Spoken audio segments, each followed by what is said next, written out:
Hello friends, welcome to a new episode of Drishti IAS Editorial Analysis. In this editorial analysis, we do three things. First of all, we link the editorial to the UPSC syllabus. Secondly, we try to understand the key points of the editorial. And thirdly, if any key concepts have come in the editorial and are important from exam point of view, we also discuss that. So let us begin today's editorial analysis. Dear viewer, this video is available in Hindi as well. If you wish to watch it, please visit our Hindi YouTube channel, Drishti IAS.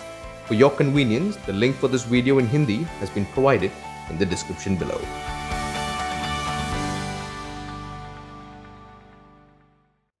We have taken today's editorial from the Indian Express and it has come on 4th of July. The title of the editorial is A Different Track and it says that Indian Railways opening up to private players in passenger services is a good idea, but there will be challenges ahead. So now let us look at its linkage with the syllabus. So we find that it links directly with GS paper 3 and under this it links with effects of liberalization on the economy, changes in industrial policy and their effects on industrial growth, as well as infrastructure section where we have railways as a distinct topic. So after establishing the linkage with the syllabus, now let us look at its key points. So before moving on to the key points of the editorial, let us look at what the issue is all about. So Railway Ministry on 1st of July has started a formal process to allow private companies to run trains on 109 routes. Also the Railway Ministry has issued a request for qualification, also known as RFQ, for a private company to run 151 trains on these 109 routes. And the aim of the railways in doing this is to introduce modern technologies and world-class services for passengers, and this is being done for the passenger trains. The Railway Board Chairman, Mr. V.K. Yadav, has dismissed any speculation that it would lead to job cuts in railways or the poor getting hit by higher fares being charged by the private operators. The issue of job cuts is because Indian Railways is one of the largest employer in the country. Also, the passenger fares in Indian Railways is cross-subsidized by the earning of the railways through its freight operations. Also, Mr. Yadav has told that these trains will constitute only 5% of the trains operated by railways. So 95% of the passenger trains will still be run by the Indian Railways only. And the bidder offering maximum share of the revenue will get the contract to run such trains for 35 years. So this will be based on revenue sharing. And the private player will have to also pay for the infrastructure charges that the private company will be using for running these trains on these routes. So the government has said the objective of involving private companies is to introduce modern technology and world-class services for passengers. And this is going to involve 151 trains and 109 routes. And the expected investment is going to be around rupees 30,000 crore. And there are certain conditions as well. The trains will be faster or as fast as the fastest train of Indian Railways operating on that route. Also, they need to be designed for maximum speed of 160 km per hour and there must be substantial reduction in journey time as well. And the majority of trains will have to be manufactured in India. So it will also give boost to government's Make in India program. And the private entity will be responsible for financing, procuring, operations and maintenance of trains. And they will have to pay fixed haulage charges, energy charges as per consumption and a share in the gross revenue through a transparent bidding process.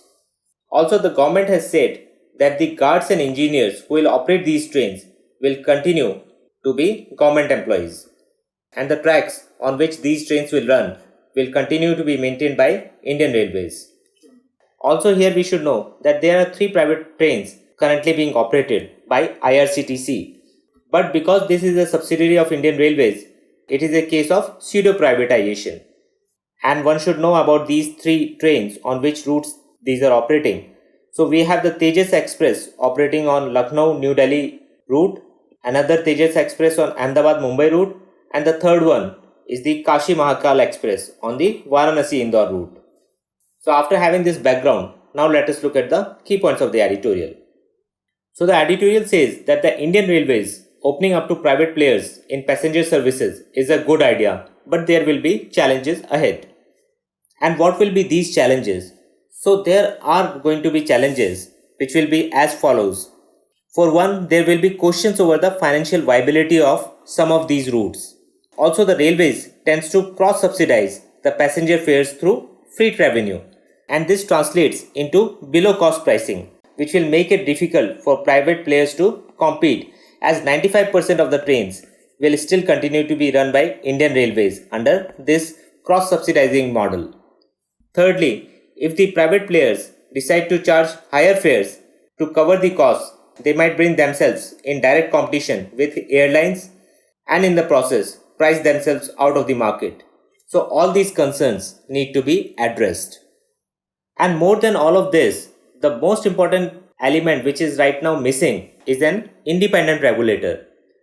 Because the editorial says that the experience of private operators in running container trains, which are the goods trains, it suggests that setting up of an independent regulator will be critical for creating a level playing field for the private players.